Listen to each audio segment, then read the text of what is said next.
You're listening to Life of the Record, classic albums told by the people who made them. My name is Dan Nordheim.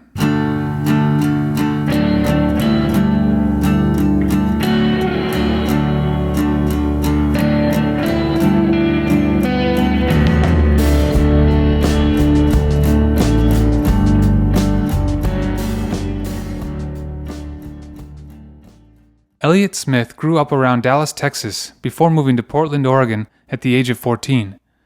In Portland, he played music in multiple bands, while also recording his songs at home. He met Neil Gust in college and formed the band Heat Miser, along with high school friend Tony Lash. While playing in Heat Miser, Elliott continued to work on solo music, recording songs that would eventually become the album Roman Candle.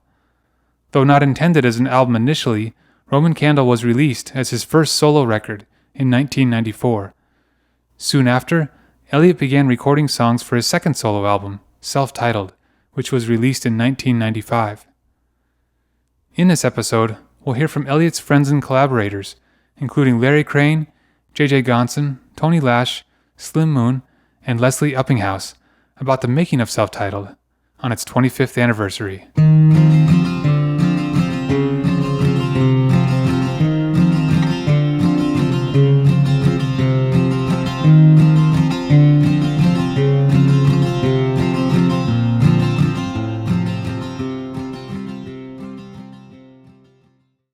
Ladies and gentlemen, please stay seated and welcome Elliott Smith.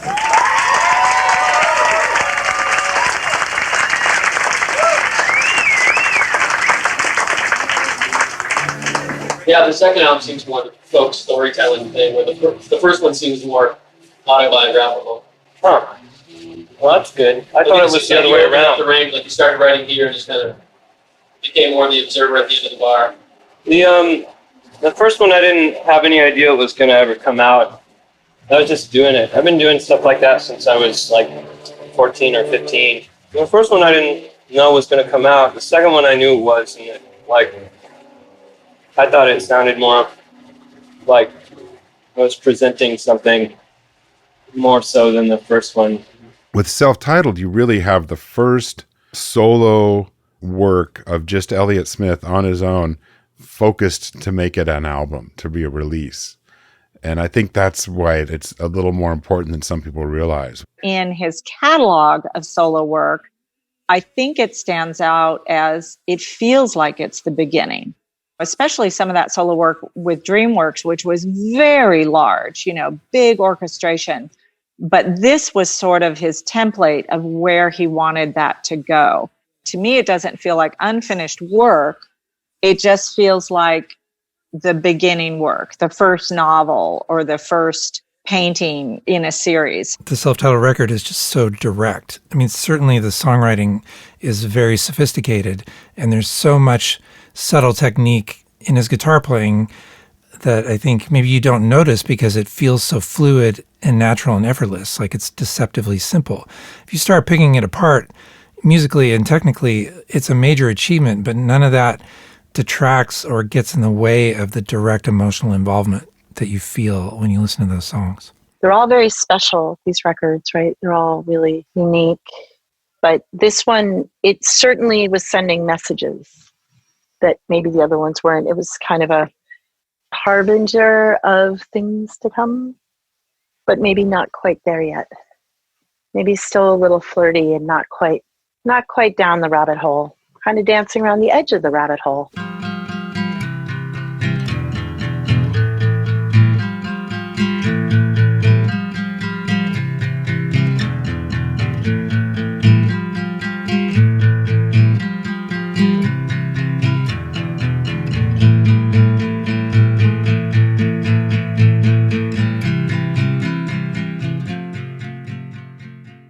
My name's Larry Crane. I am the archivist for the estate of Elliott Smith.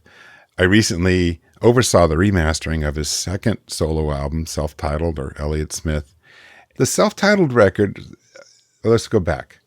Roman Candle was released in July 1994. Roman Candle was like really a collection of 4-track cassette demos that he was doing, mostly at J.J. Gonson's house. My name is J.J. Gonson. I lived at Taylor Street with a bunch of people, a bunch of talented musicians. I was booking and managing. Other people were making music. And so in the basement, there was a practice space. So that was where Roman Candle was recorded. And one of the things I think is really special about that record is that you can hear Elliott's fingers on the strings, and you can hear like the pop of his saliva in his mouth. And the reason that Roman Candle has that intimacy is because we didn't have a studio. Tell me about how you record. Tell me about recording Roman Candle. That was in JJ's basement. She was the manager. Yeah, I was going out with her at the time. And one of her roommates had a 4-track. There was like a Radio Shack mic and like a normal 57.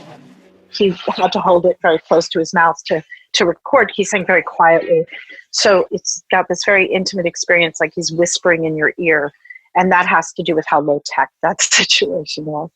He spent days and days and months making that recording, getting songs down that maybe weren't Heat Miser songs. He was just documenting. So I think the thing that's interesting about Roman Candle is that J.J. Gonson was dating Elliott at the time, and also I think at that point, or about to be managing Heat Miser, which is the band he was in. She took it upon herself to say, like, this is obviously notice that the music was great, but then also to just pass it around to our friends Denny and Christopher at Cavity Search Records. They obviously saw that it was great and wanted to put that out, but it definitely was never intended as a proper release. And in fact, the instrumental on the end was tacked onto it just to make it long enough, so it really was just a collection of songs he was just kind of knocking down. But Elliott would always be like just recording constantly, to get the ideas captured when they were available or fresh, and working them out in his head and working them out on tape. The initial sessions for the self-titled record began like just a few months later with sessions at Tony Lash's house. I'm Tony Lash. I met Elliott in high school. We played together in Heat Miser. I was the drummer. I just remember offering for him to come over.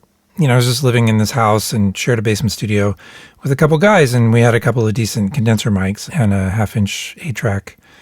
So it was definitely a huge leap in the quality over the kind of crappy cassette 4-track that he had used. And he really just came over that one day before he started working with Leslie, the day when he recorded Needle in the Hay and at least the beginnings of Alphabet Town. Elliott came over, got him set up. I threw the best condenser mic that I had at the time on his acoustic guitar. We got a level, and then I went upstairs to make some lunch. And he was working down there, and I couldn't really hear what was going on because he was so quiet. My memory is just in the time it took me to make lunch and eat it, and then going back down there to check on him, he had already recorded the 2 guitars and the doubled vocals for Needle in the Hay, and it just, it's so good. And I was just really struck by how quickly he did that. Your hand on his arm, haystack charm around your neck, strung out and thin, calling some friend, trying to cash some check. He's acting dumb, that's what you've come to expect. Needle in the hay, needle in the hay, needle in the hay.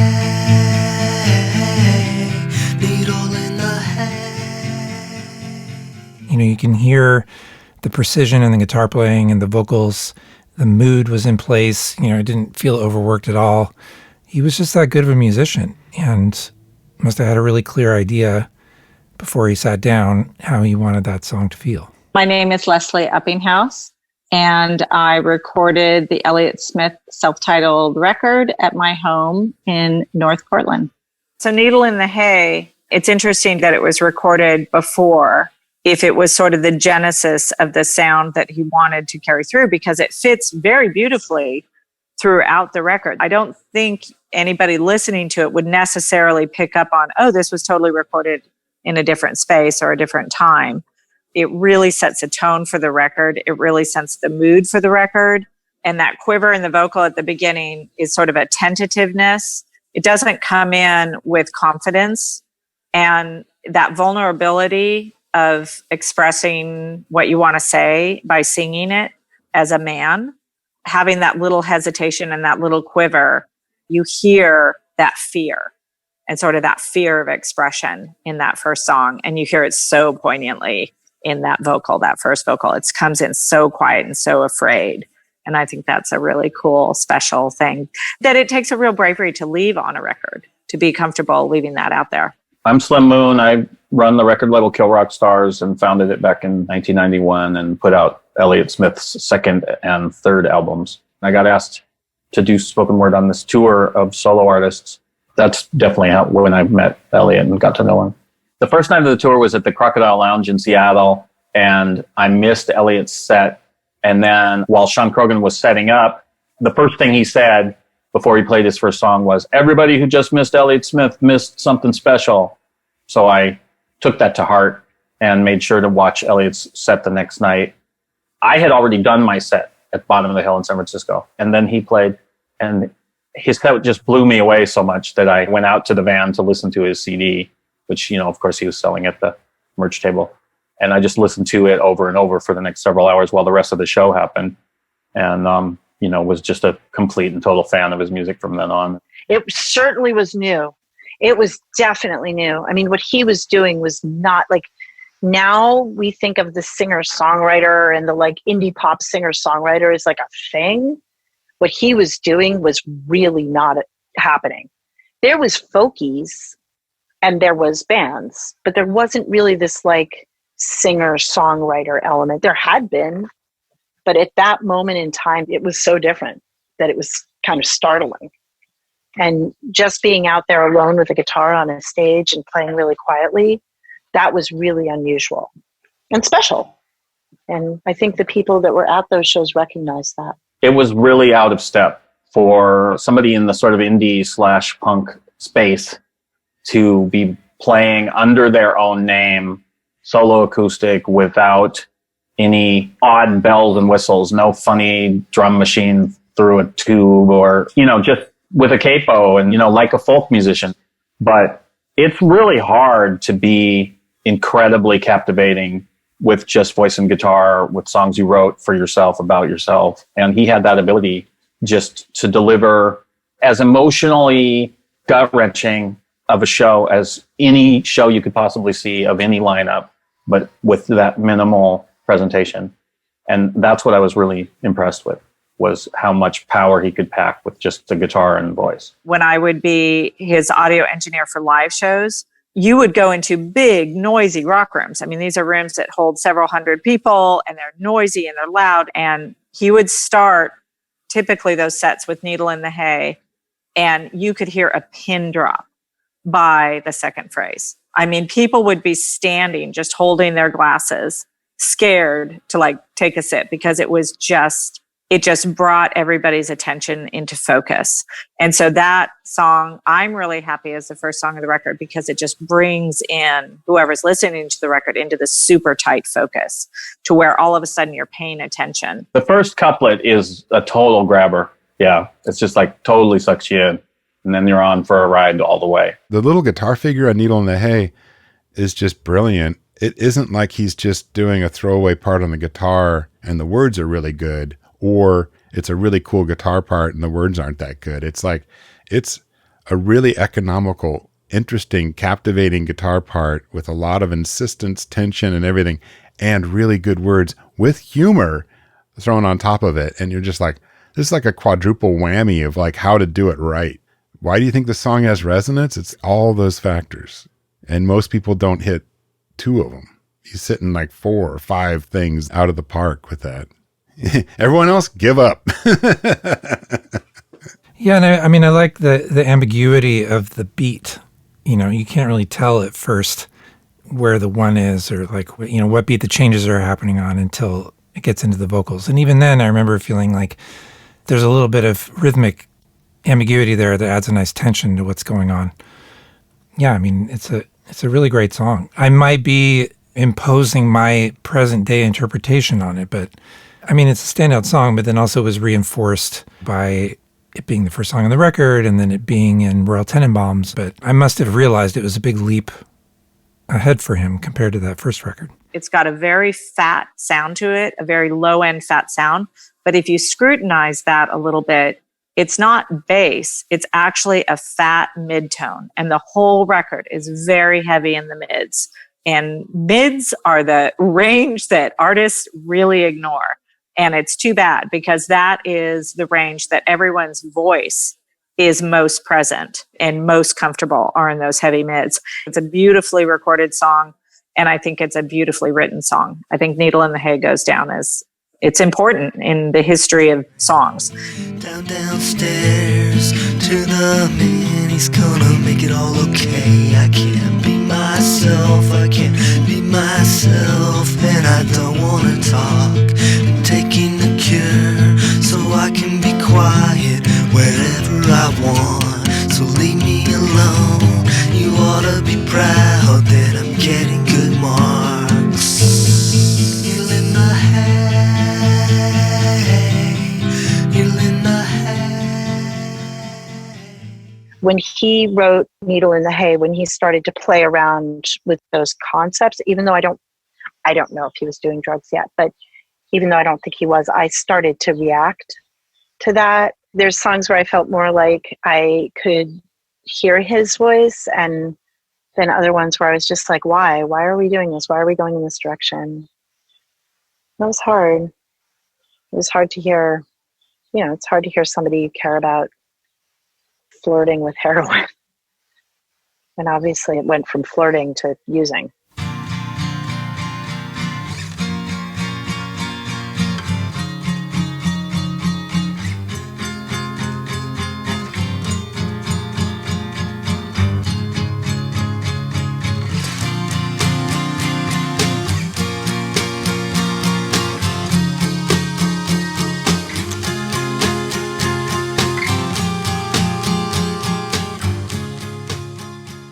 And then in January and February 1995, he went over to his friend Leslie Uppinghouse's home, and she had equipment there, a tape deck, an 8-track reel-to-reel, everything that he could work on in a spare room. And so he would work on the recordings there that became the bulk of the self-titled record. And I let him use what I called my office.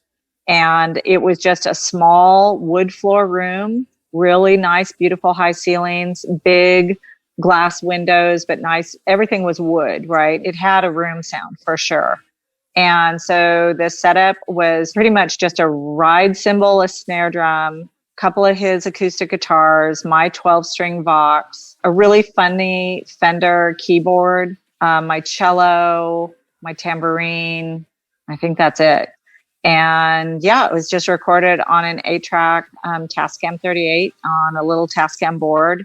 He would come in whenever he felt, we would set up a whole day. And I kind of feel like we did him not super early in the morning, but I feel like it was earlier in the day. And they would be long days. We'd talk about the song. We'd talk about the setup. We'd get our signals and all levels. He was right in front of the machine and we'd get it all set up. And then I'd just step outside of the room, shut the door, and he'd hit play.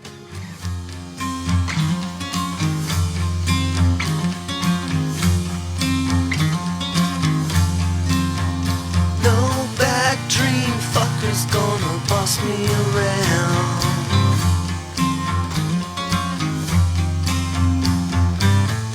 Christian brother's gonna take him down. I remember they were working on a possible record deal with Frontier Records. That was with Heat Miser. And there was some clauses in there that made Elliott nervous to sign that record deal right away because it had some non-competition clause that they couldn't really do any solo stuff.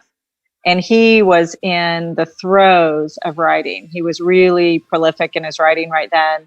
He was really writing a lot of stuff that was pretty raw and I don't know if it was ever going to be written in terms for band use, but it was my observation that it was primarily solo work. And I think he was a little bit nervous about not getting that stuff on tape before he signed this deal that may or may not have prevented him to record that stuff after that without some hiccups.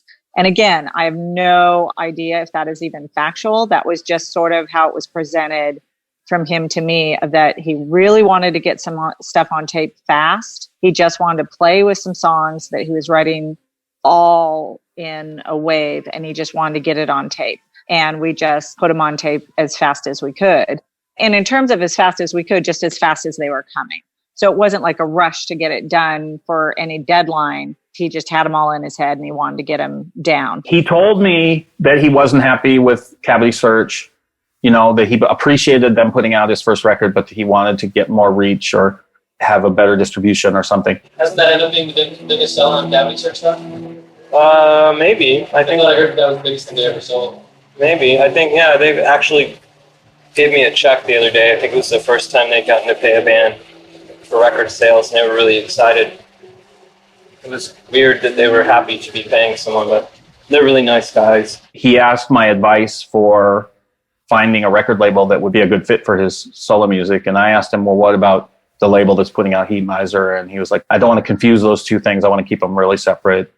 And so I kind of helped him brainstorm the pros and cons of some of the labels that might even be willing to listen to him or consider him. Because I had basically said, I don't think Oasis is the best option.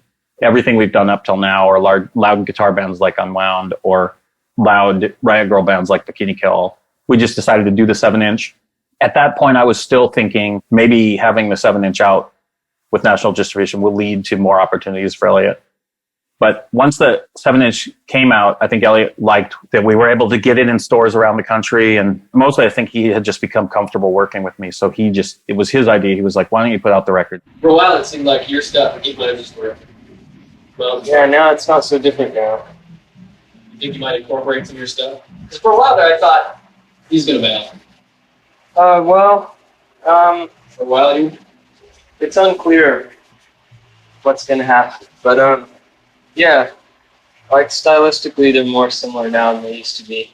Heat Miser were a really like a straight up rock band, like a 4-piece. They were described in maybe Willamette Week or something as chugga chugga boy rock. And there was this kind of equitable arrangement with the band where they would work on the same number of Elliott's songs as Neil's songs. So Elliott was stockpiling this music. Maybe he was bringing the songs to Heat Miser. I couldn't speak to that. I wasn't in those rehearsals. But because they were doing this sort of fair balance of songs, he was definitely putting down songs that there wasn't a place for. I think people explore. They explore different sounds and they explore different ways of making music. And I think he was kind of finding a thing to do, but I'm not necessarily sure that it was like, this is going to replace rock and roll. Like, I think that it was something else to add to the repertoire at that time. It's too bad that they couldn't have coexisted better. I think Christian Brothers, I was always just a little bit disappointed because I preferred the Heat Miser version. I don't remember a lot of kind of like playing this song and like, oh, would this be better for Heat Miser or solo? Maybe he had those conversations with Neil and definitely JJ, I would assume, but I don't remember having any of those with him. The only clear memory I have of that coming up would be around Christian Brothers because we had originally worked on it as a Heat Miser song, and then he recorded it for the self-titled record and then made a decision about which one he wanted to go with. That song is something else. Like, I don't know. There's an intensity to it. It's always interesting with Elliott's work to think, yeah, he was in this loud guitar band at the same exact time. And people always go, oh, that could have been a Heat Miser song. And obviously they tracked it. But he starts to create a delineation, which gets even more confused on either or and Mike City Sons, because there's songs that definitely feel like they could have crossed over to one record or the other. But there was a definite delineation earlier on with Heat Miser and Elliott and the writing and what songs he'd kind of point one direction or the other. And then it got more confused and Heat Miser kind of morphed into a little more sounding like him solo on his songs, not on Neil's, of course. I think that if he had been Elliott Smith but had just been a solo guy the whole time, like known as this guy with an acoustic guitar, that some of these kind of songs, if he'd tried to rock them up like Christian Brothers, they wouldn't have sounded right at all. So I think that was kind of the coolest thing, is that he had the experience of being on a loud stage, and then he was like, well, how can I create this intensity with some of these songs without having the band behind me? And I really think that if he'd never been in Heat Miser, he wouldn't have been as good. I like the sort of galloping kinetic feel of Christian Brothers. The self-titled record really shows a real variety of songwriting styles or different ways to be successful with an acoustic guitar. Christian Brothers, I really love the breadth that it shows, because it's kind of different than the other songs on the record in its rhythm. Christian Brothers, I think that one is a nice one to understand the minimalist. Like when we did use drums, it was only a ride cymbal and a snare, and it was only about one mic, because we're really on 8 tracks and we were trying to reserve as many of those tracks for vocals. And I think that song in particular is interesting when you're talking about rhythm, because it does sort of speed up and slow down. And he didn't fuss with that. He would sort of follow that.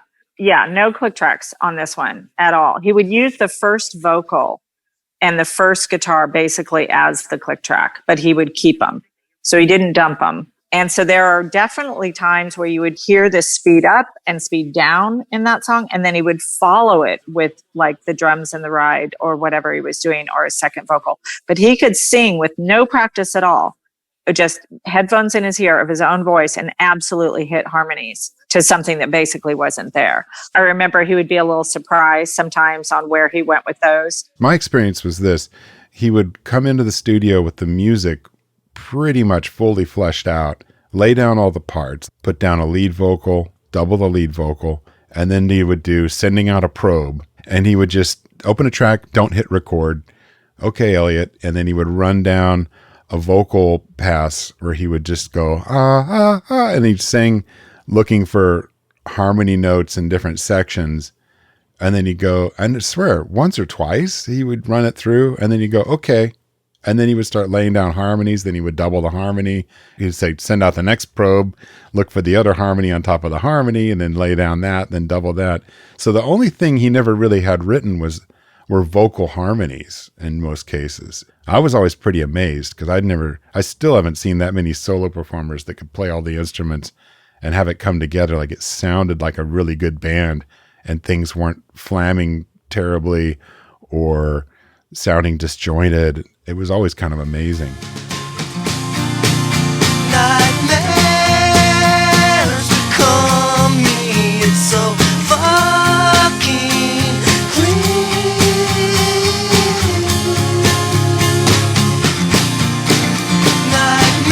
Nightmares become me. It's so fucking clean.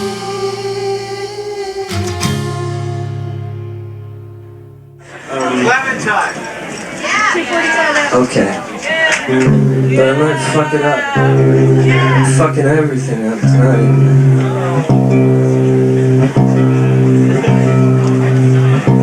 But sometimes you gotta fuck everything. I'm not gonna get in a bad mood and storm off. I promise. You don't have enough time. Right. I'd have to storm off really quick. Otherwise it'd be taking too long.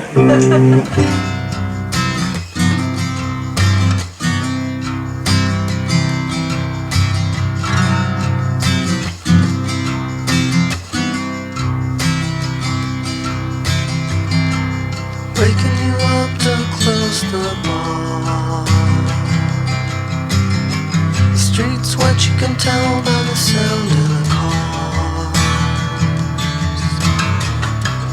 Bartender singing Clementine. There are songs that I love more than others. I love Clementine. I absolutely love that song. I love that song, Clementine. And I think it's a really, really cool song. I think the way he recorded it was really fun. So that one, he was so enamored with my Vox guitar. It was an Italian Vox with a big crack. And so it would slip out of tune. And that one, you can really hear how far out of tune that Vox is. And rather than re-record it, he just kind of recorded everything on top of it. If he was into that take, he would sing and follow the out of tuneness on the guitar, and then work mightily to have everything on top of that match that. So it has this very dissonant sound to it that I've heard people try to cover that song and they can't do it because it's just so, it slips in and out of tune so bad. Clementine really worked live. It was you could hear a pin drop type of song. When he played it, it was one of the ones that people stayed. Some of the fast strumming ones, people start to think they can, turn to their neighbor and talk about like, hey, do you have a cigarette, or is it time to get another beer, or how's it been since I saw you last Tuesday? But with a song like Clementine, people would be dead quiet usually. He could really command attention with that song. Dreadful sorry, Clementine.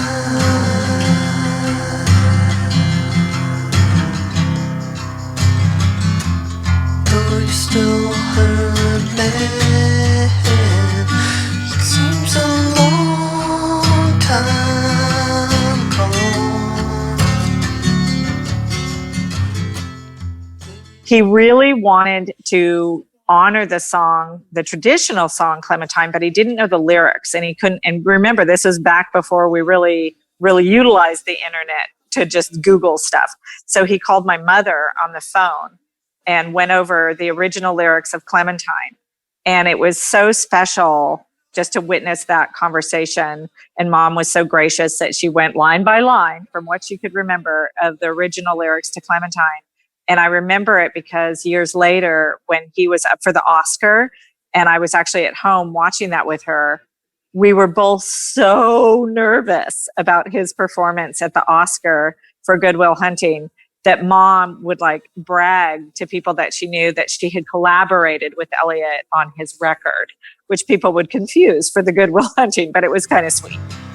Keep that song out of your mind. Oh, my darling. Oh, my darling. Oh, my darling. Clementine. Dreadful sorry,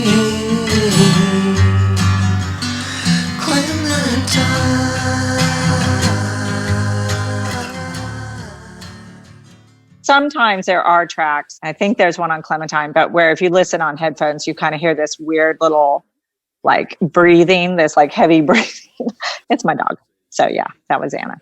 She was a boxer and she was very friendly and didn't understand when he was recording why she and I would be on the other side of the door. And so it took a while for her to settle down, and she blew some beautiful tracks and some cuts because she would whimper or scratch on the door. So it took a while for her to get used to the setup, and that she would snuggle down and she'd stick her nose like right under the door and just hold perfectly still the whole time. And she would get used to it, of like, she could tell when the tape machine was end, and then she'd, wiggle and wiggle. And when he'd come out, he'd give her big pets and stuff. But it was so hard to get her not to whimper. Yeah, because she was a big barker. So that was the risk. But she held her cool. She was pretty good about it.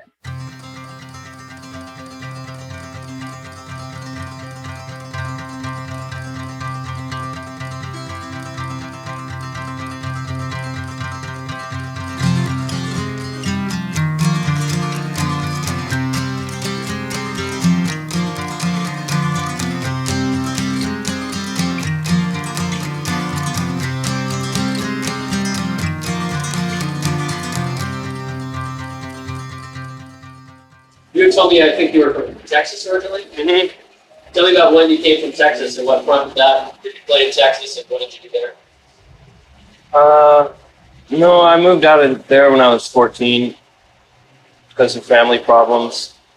And I don't know.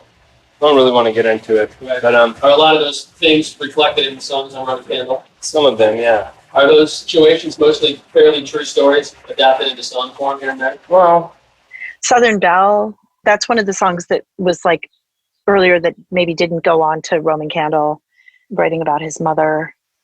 He always said that he wasn't writing about things, but I don't agree.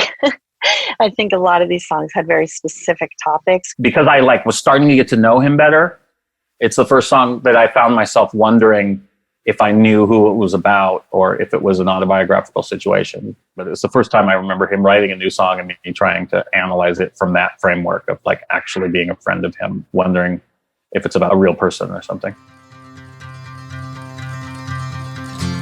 Killing a Southern Belle, that's all you have to do. That and give other people hell. That's what they expect from you to too, but I wouldn't have you how you want.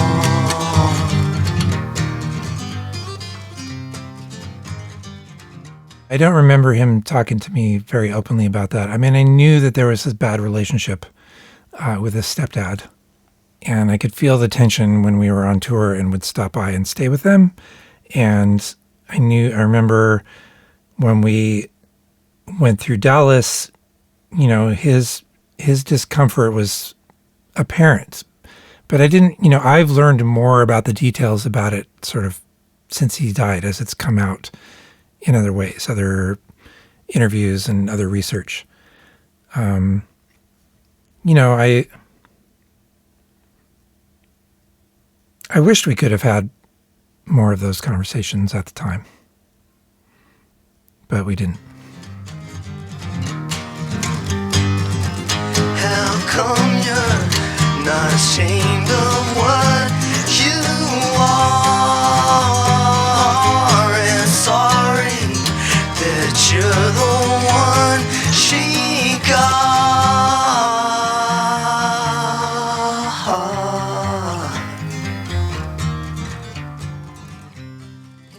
The thing that he had was a really good sense of what the song was going to be. And like I said, even if he didn't have the vocals written, but he would know kind of the melody of where they were going to be. And he would have a really good sense of what wasn't in there yet, but able to record the parts that were going to wrap around that, which a lot of times people as musicians, say you're a songwriter, you might focus on your rhythm instrument, piano or guitar or whatever, and then just play that rhythm instrument like it's either on or off, and it plays all through the song. And it takes up this kind of space that's not really all that revealing to the core of the song, if that makes sense. And then you have this just constant piano or guitar or what have you that goes all through the song. And then you try to build the arrangement around that. And you're adding to something that's already maybe a little too busy, and you're cluttering up even more. And that's why a lot of home recordings sound like ass. A lot of homemade single person projects don't sound that good, is they can't sit there and go, oh, if I just strum this chord and let that hang for like 4 beats, there's going to be this room. And if you listen to the nuance of all the little spaces he leaves open and stuff like that, and when something's busy and when something's not busy, it's like taking into account, like as if 3 or 4 people in a room, like looking at each other and playing and trying to leave those little pockets and leave space in the arrangement. And that's why it comes together good. It's so easy to mix, you know, everything has a space. When you listen to these songs on self-titled and either or and everything, one of the hallmarks is that everything has a place, a reason to be there, and it doesn't just play like, they're not played like musicians, like, oh, I need to get my part in. They're played like a songwriter who is a great musician. And that's a real difference. One of the things Elliott was good at is this use of negative space, that it's not just what's there, it's what's not there, what's implied, or what the decisions he made sonically that were quieter or more empty. Lots of other songwriters would be like, this is too empty, I need to fill this space. You know, I need to put a cello in here or something. And he was bold enough to just leave the empty space and have that emptiness be powerful. And I feel like Single File is one of the songs where that's really, really true.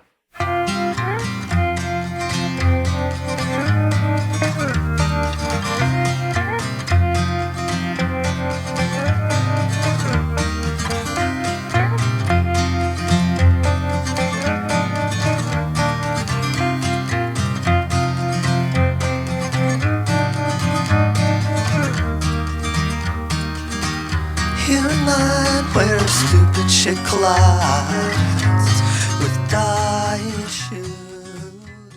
Single File, the mood of that whole song, the way it's written, the way it's performed, the way it's recorded, certainly it feels very hurried and nervous.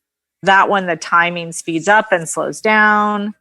And I'm trying to think if that was maybe a song we recorded first of the day, but you can hear the nervousness and sort of that hurriedness in that song, that later in the day he would really settle down. But I'm kind of pleased that song made the cut, because it did have that sort of nervous energy that he had in this whole project. So when he would come in for the first part of the day and monkey around, it was almost like he was nervous to sing to himself alone in that room. That room was a very live room. It was very present. And it almost, it's sort of like the singing in the shower where it makes you feel cozy. But if you're singing in a church, you're going to feel a little bit nervous. And I think single file, I like it because you hear the speeding, slowing up and down, you hear the nervousness, you hear the hurriedness. And it just is a very honest song. And I just really like that one on that record for that reason. You idiot kid. Got a death in it. Single file, single file, single file, single file.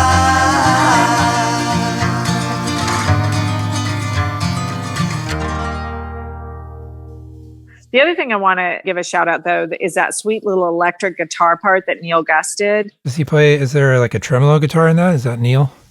Yeah, I can't remember if we did that at our place or if we did it at Leslie's. I don't have any clear memory about it. I feel like I remember Neil being there because I remember Neil sitting on something that was awkwardly tippy, but I don't really remember. There wasn't a lot of witnesses. Sorry.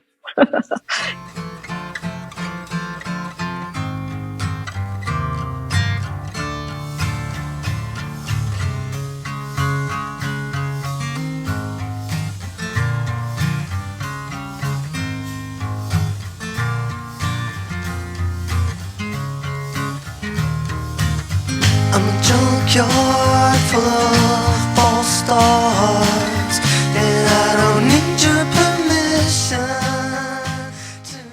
Well, I remember that we decided that was the single and we had a video shot for it.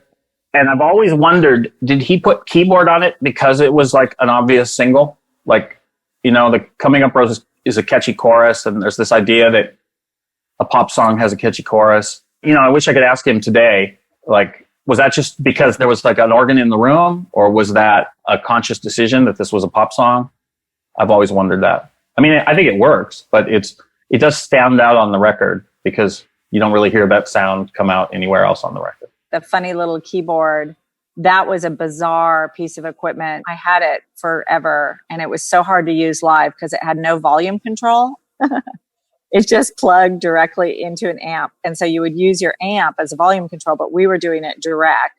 And it had no sustain pedal. So you had to like hold the key down the whole time. And so that guy, that was a crazy loud instrument. He loved it. It was hard not to let him play with it on a bunch of different stuff. He wanted to put it on more songs, but it's just such a dominant sound that we just kept it on that one. Coming up roses everywhere you go, red roses falling on.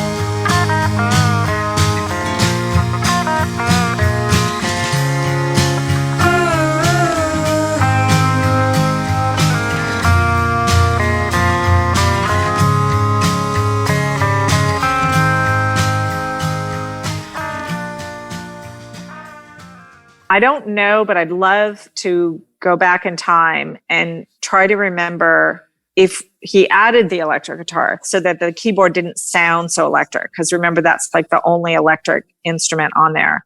So I don't know if the little lead part with the electric guitar was purposeful or if it was something that he added after the keyboard decision. And I don't remember, and I kind of wish I knew. But pairing that electric guitar piece with that little organ barely makes that song presentable. But I think without it, it would have been a wash. So that electric guitar part is super important to that song.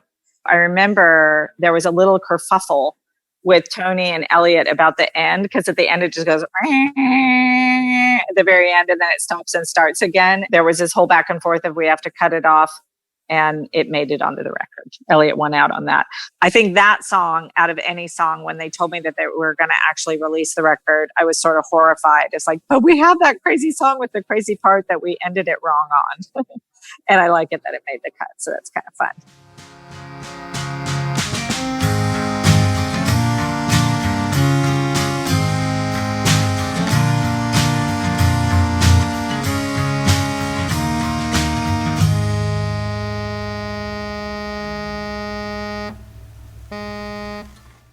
Second side, Satellite. Just one of my very favorite songs on the record. It's hard to pick a favorite song, but Satellite is certainly one of them. Like, I love that song. A really cool thing that he probably worked out a little bit in his head of how do you get all this complication and all this medley line in on 8 tracks. And so sacrificing using the extra vocals and giving some room for the complicated guitar.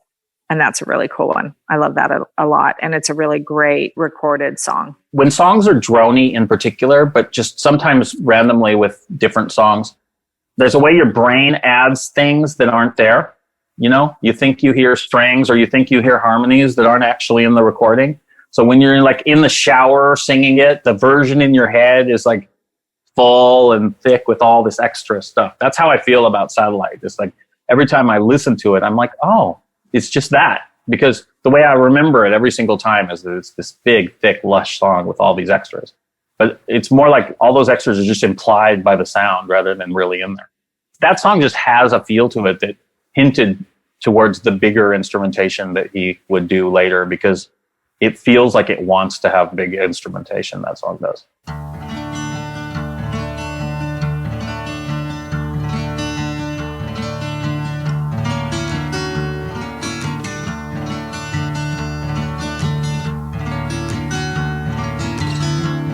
All the hands are pointing up midnight.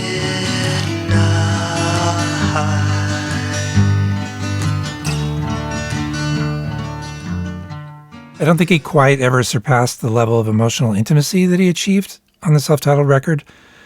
Certainly, he surpassed other things, and I think there are a lot of songs he did on other records that are amazing pieces of work, but just in terms of that feeling of him sitting right there playing the songs in front of you, the combination of it being hi-fi enough, or more hi-fi than Roman Candle, but not sort of pro studio hi-fi, you know, it's just really direct. And it's 8 tracks, but it's not like 24 tracks. It's not super layered. Yeah, it's like sometimes it seemed like with his later stuff, it would be harder to jump on that, like catch that emotional thread and get swept up by it and pulled along by it as you listen to the song. Obviously not in every later song, but just as an overall emotional impact. I feel like it's a really solid record. I don't think it shows the maturity of the later records, and I don't think it shows the immaturity of Roman Candle.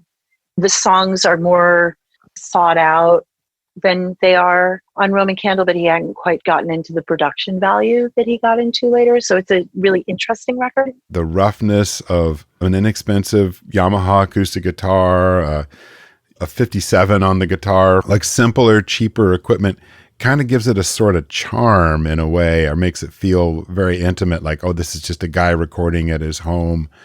But I know that he always wanted to be moving forward and writing more or revisiting work and reworking it.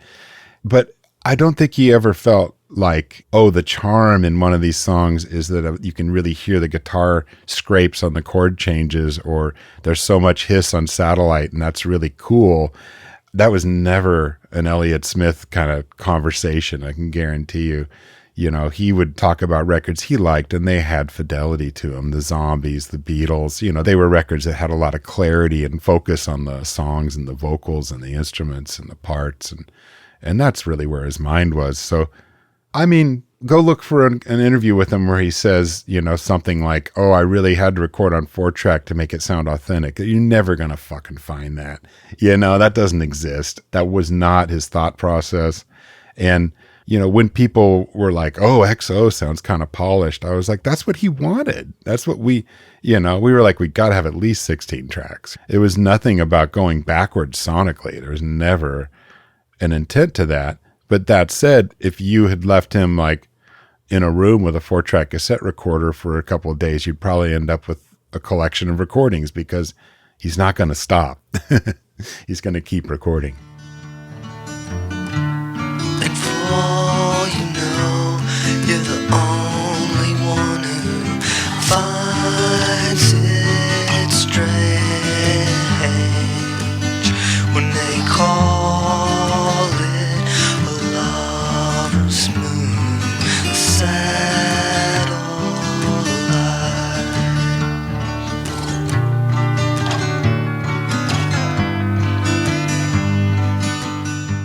It's interesting to listen online about how people kind of go back and forth about how it was recorded and how many tracks and all this.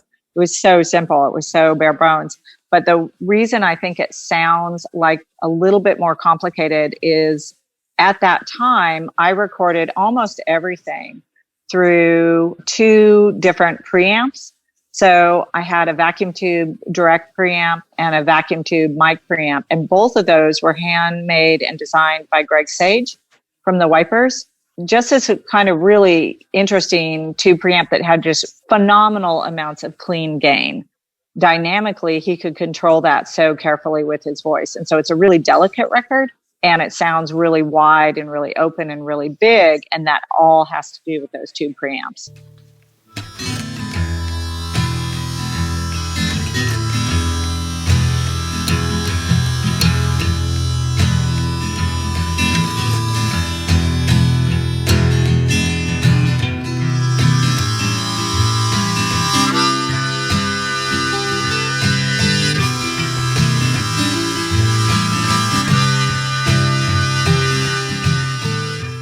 Because we thought that Heat Monster was a homocore band, when he would sing, we're like, oh, he's a gay junkie.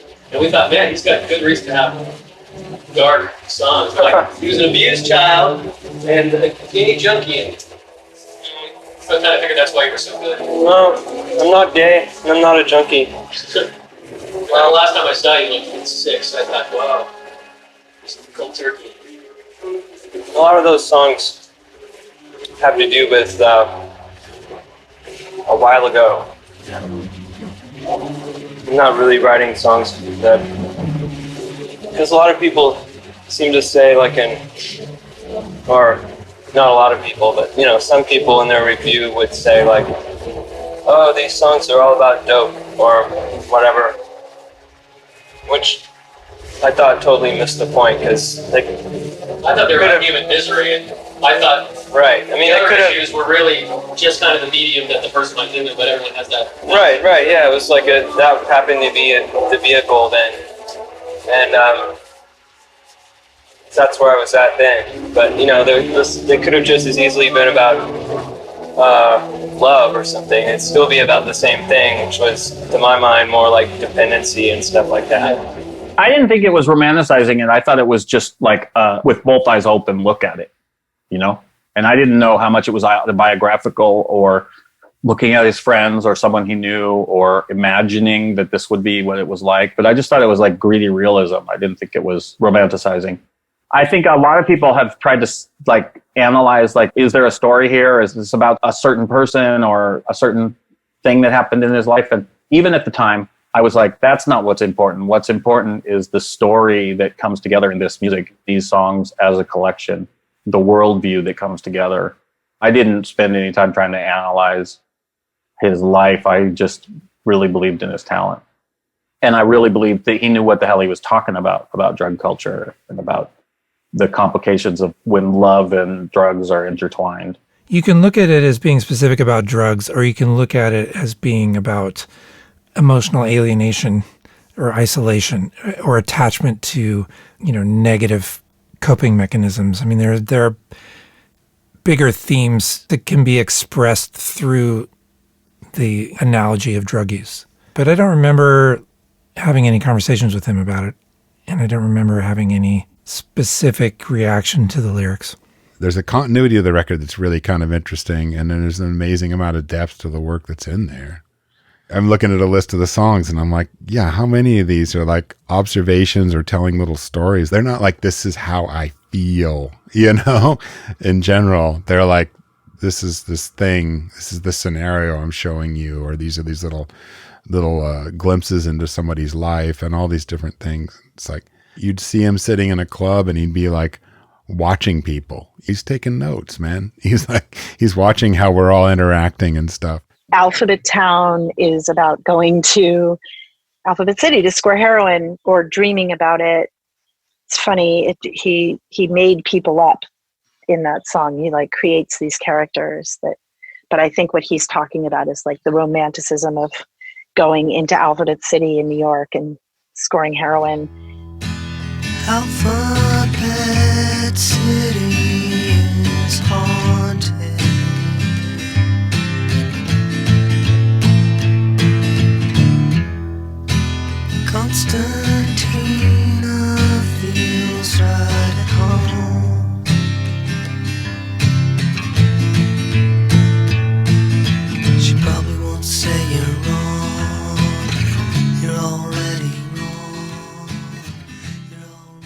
Alphabet Town, great song that was done at Tony's.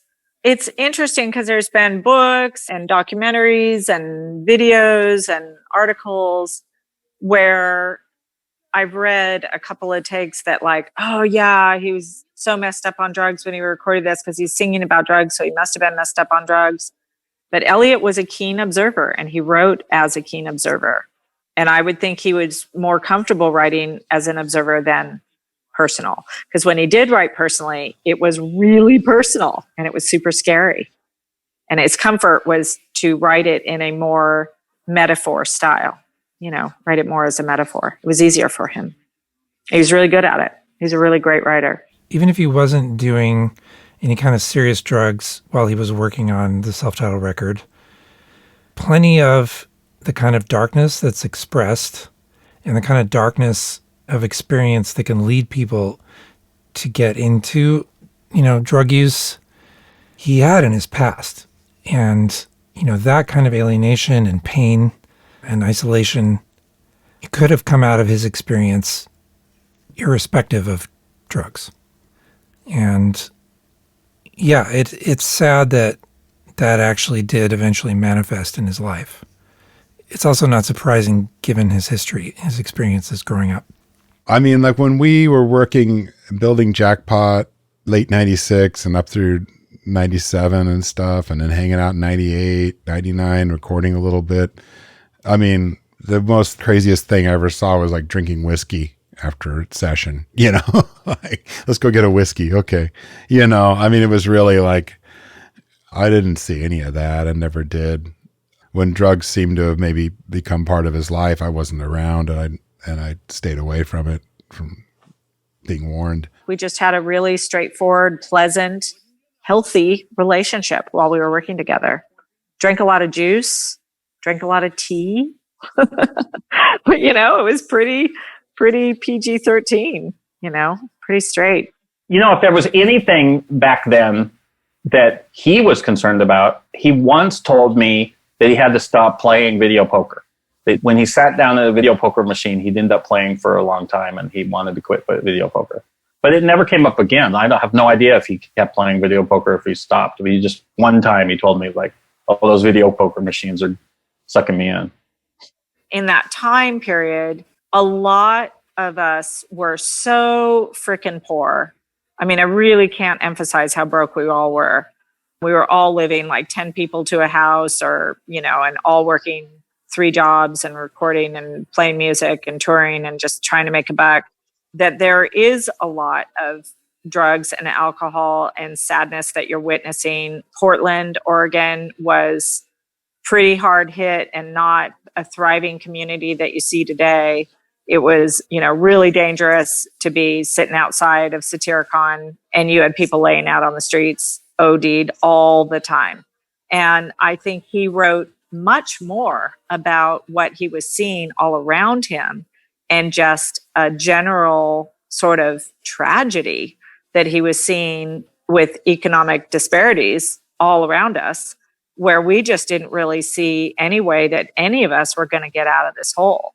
And then all the music, people were singing about it, people were talking about it, people were living it and trying to survive and trying not to get just so depressed that you did end up taking tons and tons of drugs and alcohol. Because, honestly, you would do shows and people would try to pay you in drugs and alcohol. And you're like, man, you agreed to pay me $50. Like, can we just do the $50? So there was a ton of that in your face all the time. And I get a little bit concerned when people think that you can't talk about stuff like that unless you personally are experiencing it at the time, because I don't believe that's true. And I don't believe that's what he was saying. Because I think he was, for this record especially, I think he was talking more about what he was seeing. And it definitely was a lot about how depressed he was about his life. I think there was a lot of things that excited him, but we just didn't believe that any of the art that we were making at the time, anybody was paying attention to at all. Portland in the 90s was one of those towns you stay in or you go to if you had no plans for the future. It wasn't a place you go to make it or as a stepping stone to being discovered. scenes like that are really cool because, in a lot of ways, when bands are just playing to impress their friends with no other stakes than just being awesome, that you get the most creative music. And Portland in the 90s, they were just trying to be awesome. They weren't trying to be famous. That just wasn't happening out of Portland. I mean, I knew a lot of people in Portland who were doing heroin. Heroin, unfortunately, is not something that is uncommon in the Pacific Northwest. It's not uncommon anywhere. I mean, we hear about it all the time. But at that time, I did know people that were doing it, and I was distancing myself from them.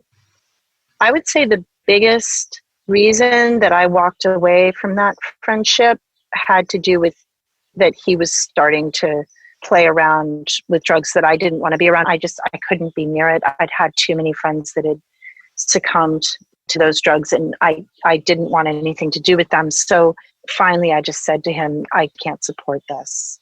If this is what you want, I can't endorse it.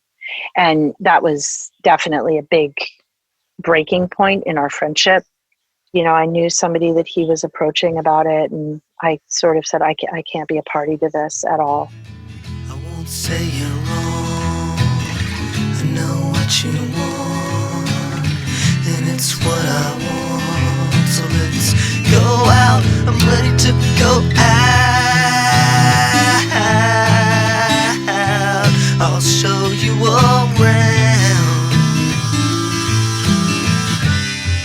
this alphabet town.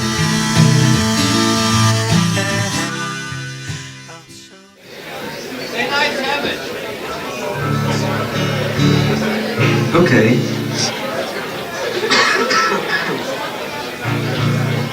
It won't be so pretty without Becca singing. St. Ides Heaven with Rebecca. Just a super fun, easy vibe. He loved performing with her. I just kind of can hear the happiness in both of them, but it was done quite a bit later, not the same day as the original recording. And it was cool. And I always love working with Rebecca, and she's just a really phenomenal singer, and she has that ability to sing with anybody's music where it just makes it sound like her own. So I love it that you can really tell that it is Rebecca Gates singing, and I really love that song. Everything is exactly right when I walk around here drunk every night with an open container from 7-Eleven in St. Ides Heaven. Been out haunting the neighborhood, and everybody can see I'm no good when I'm walking out between parked cars. Something that comes up all the time when I hear other people being interviewed about Elliott, and when I'm interviewed about Elliott, and I think came up a lot in the movie and everything, is his sense of humor. You know, he was a really fun, funny, ironic, witty guy. I mean, not fun like life of the party, but fun just like when he was in a group, he was going to tend to look for the ironic or the funny or the witty rather than, you know, people have this picture of him as dire and moody and introspective, but he also was quite funny. And I feel like St. Ides Heaven is one of those Elliott Smith songs that shows some of the sense of humor. With Elliott Smith, it's so strange. People feel connected to his music, obviously, because it's emotional and it feels like a person you could have known if you didn't know him. But, I mean, everything I read about him, I've read people written books about him that are so full of bullshit, you know, and they just get it wrong. And it's really, I know that, you know, Sean Crogan and Pete Krebs and me and Joanna and all these people, when we get interviewed, we go, he was funny and he was like our friend, and you try to keep reiterating that there was a person behind all this that was fully dimensional, if not flawed, you know. And man, it just feels like a never-ending battle, and it's only going to get worse as time goes by, and people are going to see him as this pariah, martyr, whatever figure that, you know, they'll start inventing stories that didn't even happen, I'm sure, you know, to try to tell the story they want to tell. And that's really frustrating when you know the guy and you know how sensitive and amazing he was, and you think about this sort of the cult and the bullshit that gets written around a person of this talent. It's tiring.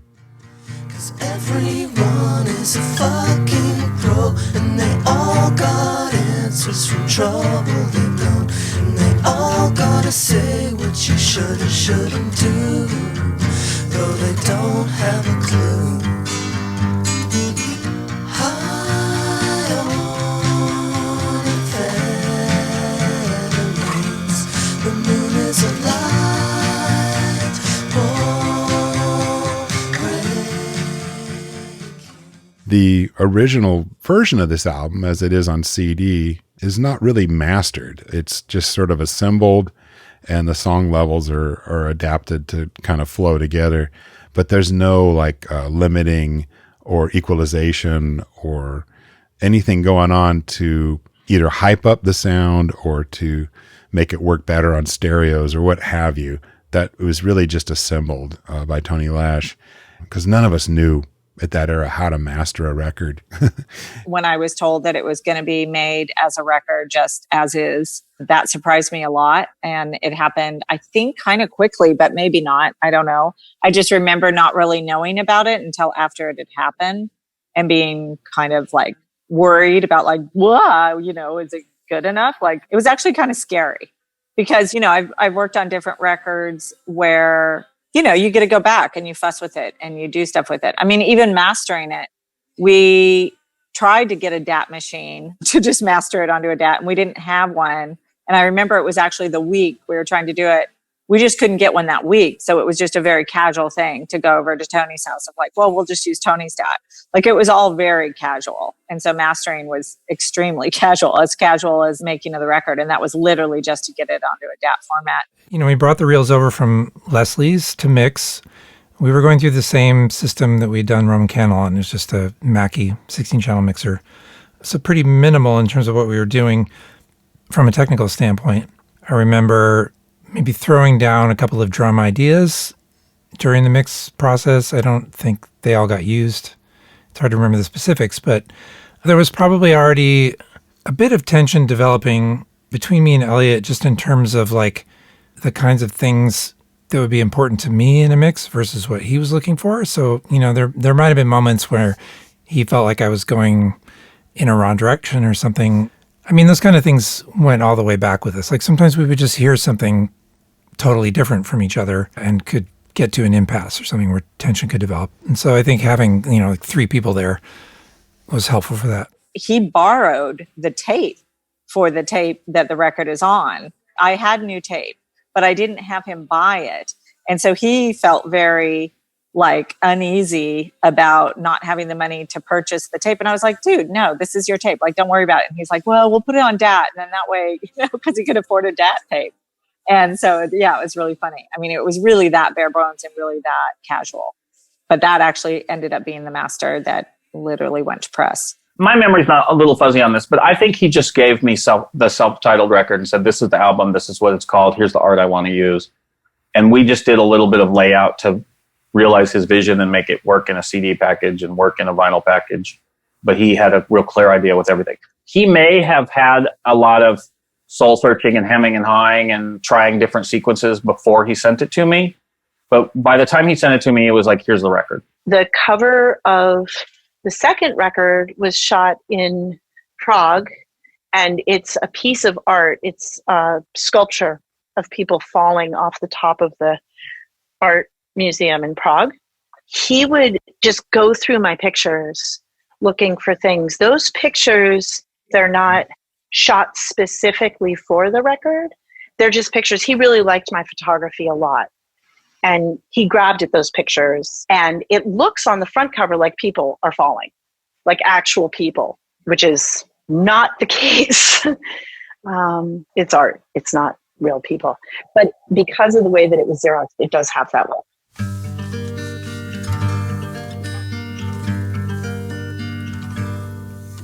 A low riding jockey girl rode down south to your little world like a dream.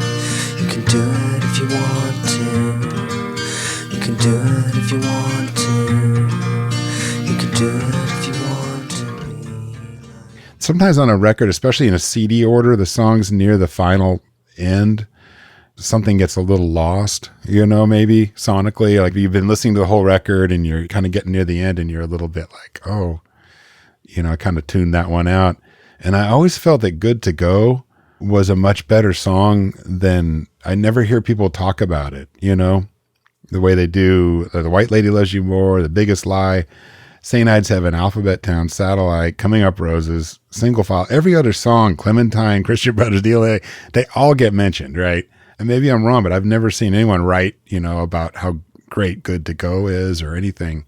And so when I started prepping everything to be mastered and sitting down with Adam Gonsalves, I was like, can we make sure this song just feels like more immersive than it was on the album and more draws the listener in more.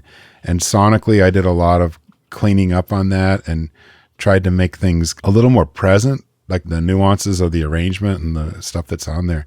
And I think I did it. And I hope it's something where people kind of go, holy shit, like I never noticed that song. It kind of felt like filler, and start to hear how different that is. That was one of my biggest goals, besides getting some of the tape hiss out of Satellite and the bumps out of Needle in the Hay. Those are my three things for starting off, like setting up the remastering of this album. Good to Go. That is the one where people will swear up and down that there's another female vocal, because you can really hear the falsetto harmonizing. It's very quiet. It's really high up there.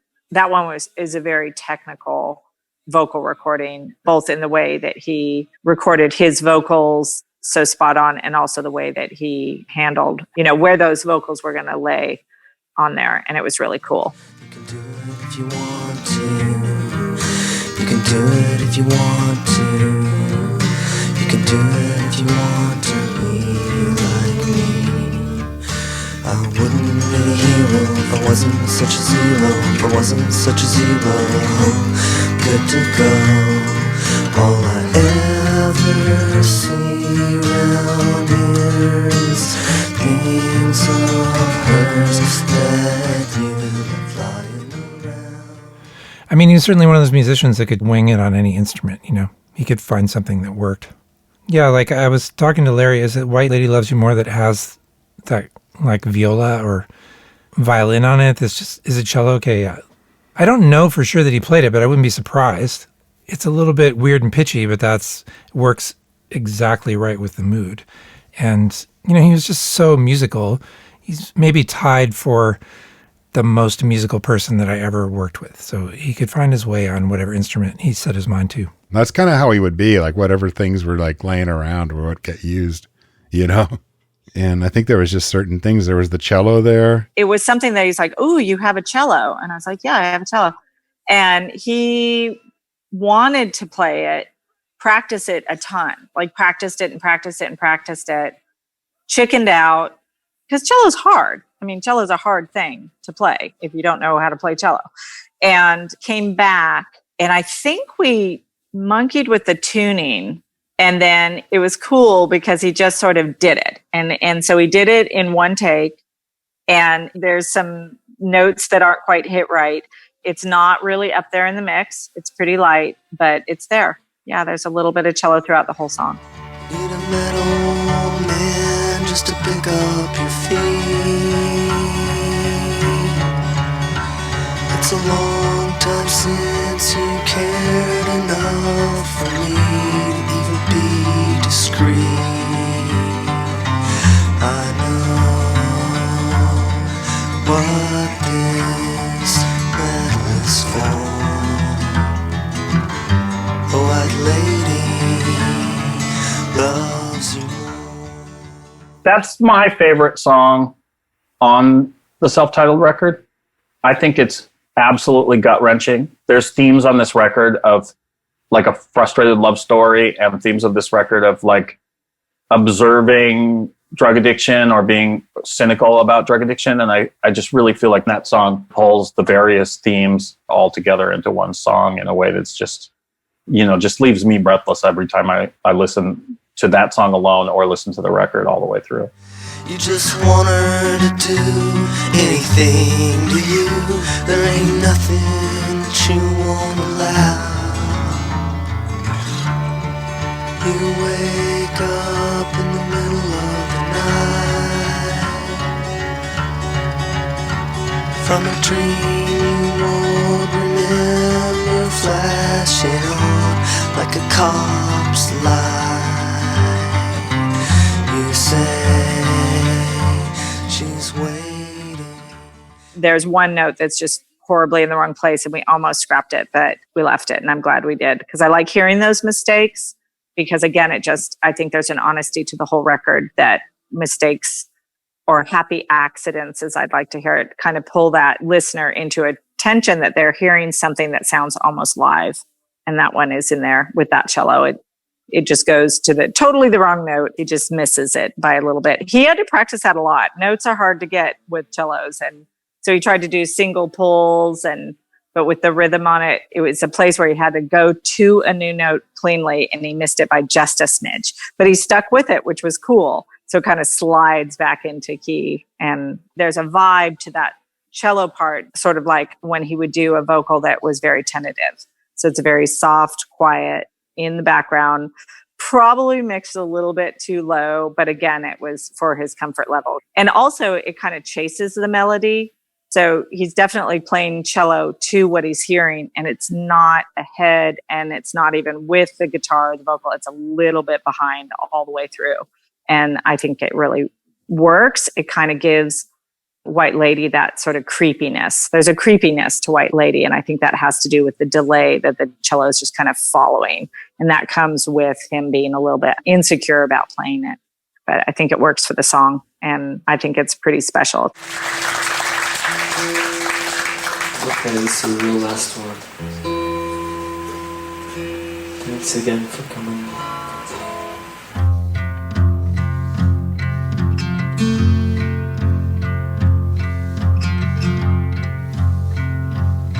I'm waiting for the train, subway that only goes one way. The stupid thing will come to pull us apart. Oh yeah, The Biggest Lie.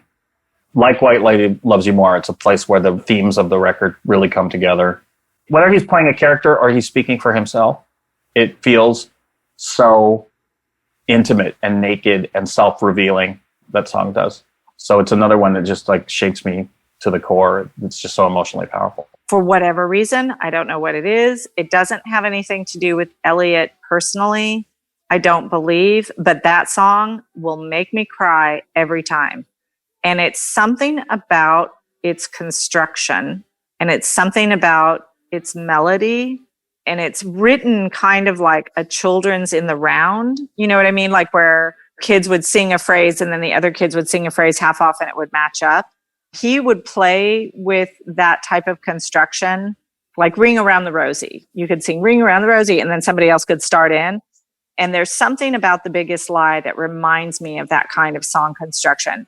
And it's not actually in the round, but it just like loops again and again and again. So it's just sort of this poignant phrasing, melodic phrasing that for whatever reason, I don't know if it's the notes or the timing, but whatever it is, it just hits me. It's a very emotional song for me. You spent everything you had, wanted everything to stop that bad. Now I'm a crushed credit card registered to Smith, not the name that you call me with.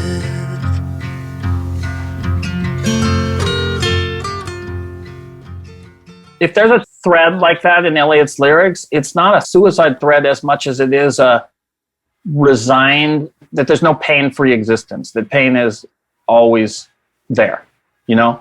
That don't kid yourself that tomorrow is going to be better kind of thing. And that's how I feel about this song. And I remember even the first time I heard it, when he was practicing it, I was like, ugh. There was something that was kind of scary to me about that song. And it was captured perfectly on tape. And I don't know, I've never talked to anybody else about it, about what they hear with that song or anything, but there's something about it. And I love it that it's the last song on the record too. because I remember the first time I heard it, there was something that I didn't like about it. It was just sort of a scary song to me. And it just makes me sad. I mean, the most important thing he ever told me, I think, was I want to write songs, I want to record songs. Everything else is stuff I have to do that. So touring, interviews, signing contracts, whatever, that's just the crap that you have to do the part he wanted to do. And he just wanted to keep getting really good songs, writing really good songs and recording them. That's all that mattered. So I think when you look at it that way, the records thankfully hold up pretty well still, and they hold their own, and he got to do these. And I just wish we'd gotten to see a lot more of these records from him. So can you imagine being a shy person having to do the Oscars against Celine Dion, and then right before you walk on stage, they hand you a suit that is made for a man 10 times your size? It was the most terrifying thing I've ever witnessed on TV. I remember Mom and I watched it and we both screamed. We were like, what is he wearing? Why is he wearing? Because his hands, the suit arm length was too long for his hands.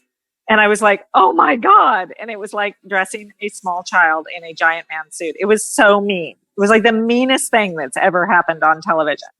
That was where I felt sorry for him and proud of him, but really scared for him. But also that was the first time that I really understood that, oh shit, like he's good. Like his music will be out in the universe forever and ever and ever. And that was a really good feeling to have, because you don't get that very often. When you work with hundreds and hundreds and hundreds of artists, the couple that get to have that shot and that chance that you care about and that you support is so rare. It's a super good feeling. Suit and all, but Jesus. I think that, I don't know, I got a lot of thoughts.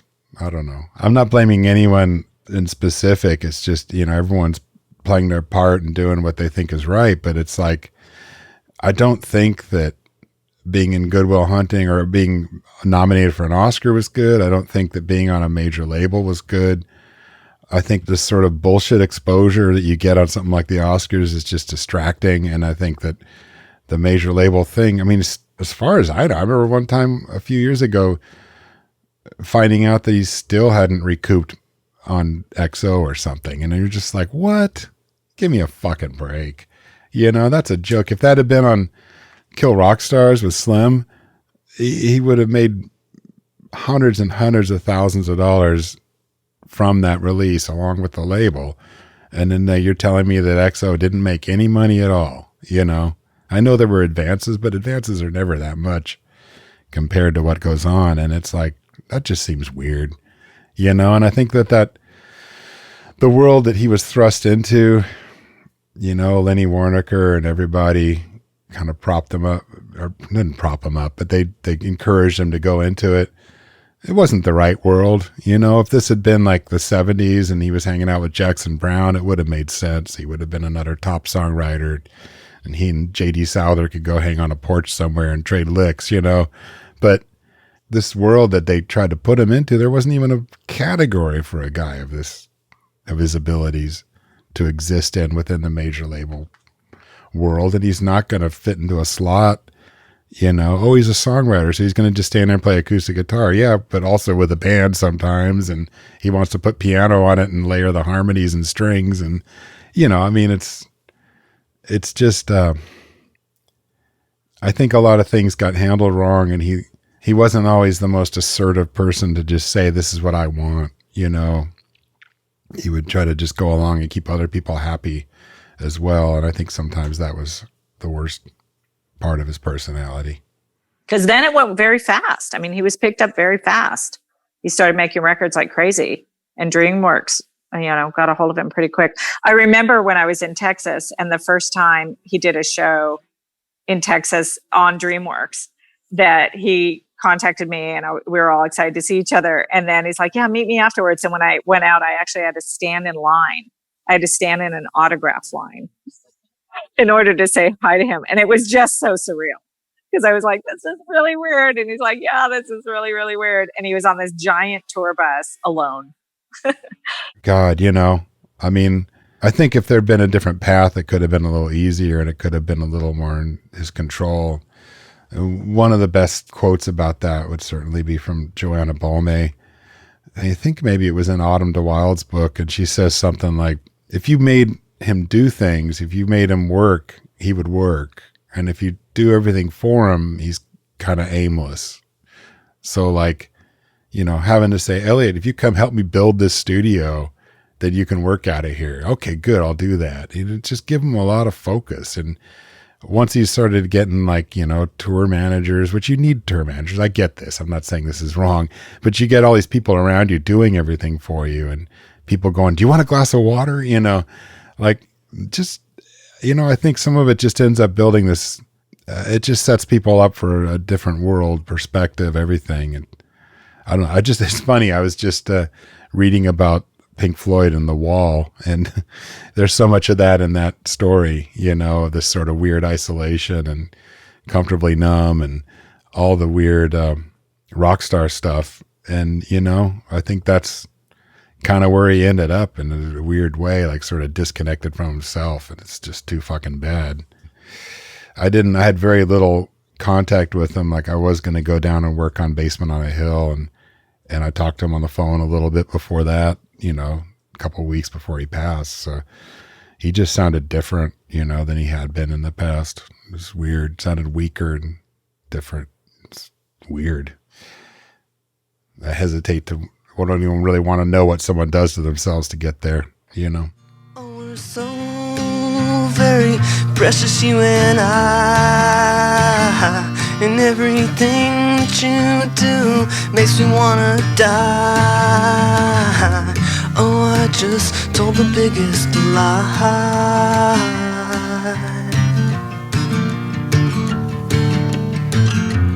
I just told the biggest lie.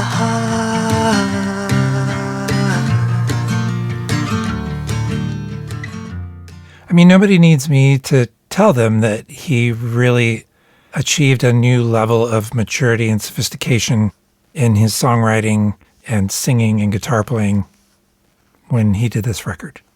And like I was talking about before, the emotional directness. And I think that's why it's still a standout. I think it was a really brave piece of work, and I'm glad that we were able to do it. And as anything, I don't think it could be reproduced any other way. I think it just was a perfect little room and a perfect little setup, really simple gear, and that it's the artistry of the artist that makes it a record that stays around rather than everyone monkeying around with gear. With self-titled, it's like the recording luckily doesn't get in the way. It doesn't necessarily help in some cases. It's a little noisy or scratchy or whatever, but it's like the songs are so damn good that it's its own little world. It just works. It's amazing. And what was amazing that he went on to do several more albums at that level, like boom, boom, boom in a row. And then the outtakes were nearly as good or better in some cases. So that's just bizarre, you know? This period, like 95, 96, it was just ridiculous how many songs he wrote, as New Moon shows, and Mike City's Sons, and Either Or, and this album, and the singles and comp tracks. I mean, it's ridiculous. You know, some people say it's the purest work of his solo work. I just think it has more to do with the excitement about it. He was really excited to do some solo work. And then after he did it, I think it gave him a real focus of like, oh yeah, that's where my interest is. Even compared to his other records, his later ones that have so much more put into them, so much more ambitious in so many ways, and really achieve greatness a lot of the time, there's still something to the directness and the purity of this record that I think comes from just a great confluence of his ability, his confidence in what he was doing, and the slightly better recording situation, but not too much better. And it just seems like all the things came together on the self-titled record. Visit lifeoftherecord.com for more information about Elliott Smith. You'll also find a link to stream or purchase Self-Titled, including the 25th anniversary edition. Special thanks to all of our guests, and also Shane Kennedy for the use of his interview with Elliott from 1996. Thanks for listening.